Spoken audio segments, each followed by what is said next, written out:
এই যে গাছটি দেখছেন, এটি শিশু গাছ। আজ থেকে আনুমানিক 30 বছর আগে ঝড়ে গাছটি পড়ে যায়, আর তখন এই গাছটিকে নিলামে তোলা হয়। আমরা বন্ধুরা মিলে সর্বোচ্চ 32,000 টাকায় গাছটিকে নিলামে পাই। কিন্তু পরবর্তীতে সিএসডির তখনকার ম্যানেজার সাহেব গাছটি হস্তান্তর করতে গড়িমসি করেন।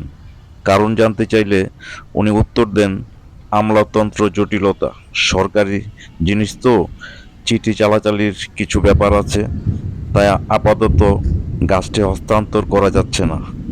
সব কিছু ঠিকঠাক হলে পরবর্তীতে আপনাদের জানাবো। কিন্তু দুঃখের বিষয়, আজ পর্যন্ত এই জটিলতার অবসান হয়নি।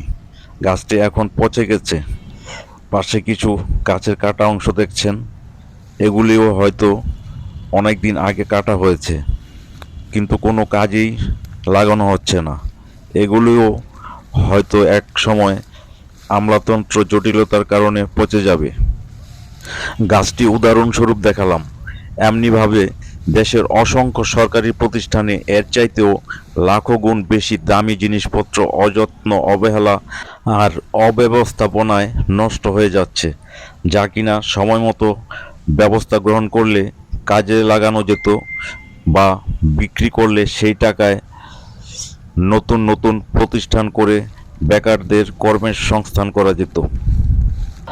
আমাদের দেশে আমলাতন্ত্রের জটিলতার অবসান যে কবে হবে সেটাই আমরা জানি না।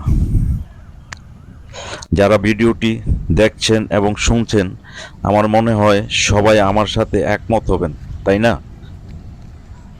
ভালো থাকবেন, সুস্থ থাকবেন, সবসময় প্রকৃতি ও সংস্কৃতির সাথেই থাকবেন।